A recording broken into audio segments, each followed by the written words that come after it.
Well, I think that wraps up our NFL coverage for the week, but that does not wrap up our professional football coverage of the week because the USFL is back. Do Right? do do do. I talked We need about music for last. that, by the way. Yeah, they have a theme song. It's Oh very well, we 80s. we are. You need to maybe post I production or I'll something. We find need that. I'll add that. I'll drop that in somehow. But it. it is very 80s. The USFL is back, as I mentioned last week. There's going to be 8 teams playing at one location. Looks like it's going to be Birmingham, Alabama, this coming spring for 12. I believe every team plays 10 games. It's a 12-week schedule, but they have 2 bye weeks, 2 divisions of 4 teams each. This is all known last week. What was not known is who the teams were going to be. And I was hoping beyond hope that my Michigan Panthers might be resurrected from the dead in 1984. I think it was their last season. And I was greeted with tremendous news this week that the Michigan Panthers will indeed be one of the 8 teams in the new USFL. And I'm not sure if you've noticed, and if you're watching the video, I am wearing my Michigan Panthers hoodie. I've worn this from time to time on this podcast over the last couple of years, as I've owned this for many years. I do have my Michigan Panthers mini helmet for everyone for you to lay your eyes upon. The best helmet that has ever existed in professional sports. The best color scheme. The best team as they won the inaugural USFL championship in 1983. Wow. This is literally the best news that has happened for Detroit or Michigan professional football in 30 years. And that I'm not even overstating things. The Lions won a playoff game in 1991, and that's really the last good news they've had, this whole state, in terms of professional football. The Michigan Panthers coming back is the next greatest thing. That's how sad the state of affairs for pro football in the state of Michigan is. But I was a fan when I was a kid.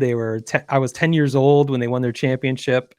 I had all the gear then. Even in high school, I was wearing, every day I wore a Michigan Panthers trucker's cap because trucker's caps weren't even ironic. They were just the style back then. I was a huge fan of Bobby Hebert, Anthony Carter, even Ray Bentley, former Chippewa, by the way. So I am beyond fired up. This USFL, it's not terribly different than all of the smaller leagues you've seen forming, alternative leagues over the last few years. They bought the USFL name. They bought all the brands is what they're leveraging there. It has nothing to do with the original ownership or anything there. They're not even playing in Michigan yet.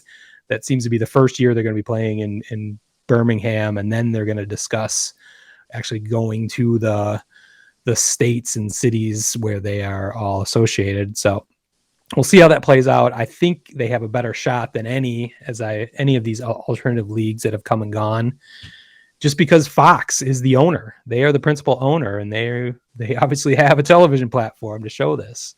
The other thing that people have mentioned this week that I didn't bring up last week is the landscape has changed dramatically in terms of sports gambling, as I believe by the time this league starts in April of 2022, there'll be 26 states that have legalized gambling, and it's only a matter of time before they all do. So this league is uniquely positioned to take advantage of that from the get-go and build that into their business model, even where other leagues have not been able to, and established leagues are scrambling to get there. So I believe they have the right leadership, the ownership with a major corporation like that has the broadcasting capabilities, obviously, and the smart thinking that this could actually work. So I am dying to get more news about specifically the Michigan Panthers and how it moves forward, as we'll have coaches and rosters announced.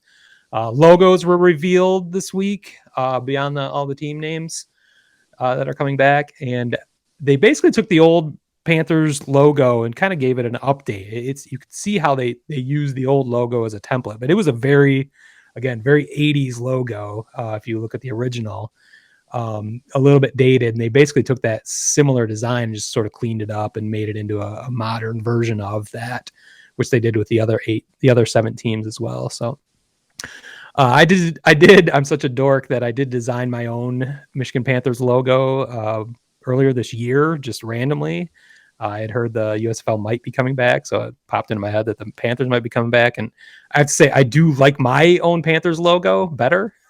I'll be sharing that on the social media post when I chop this video up.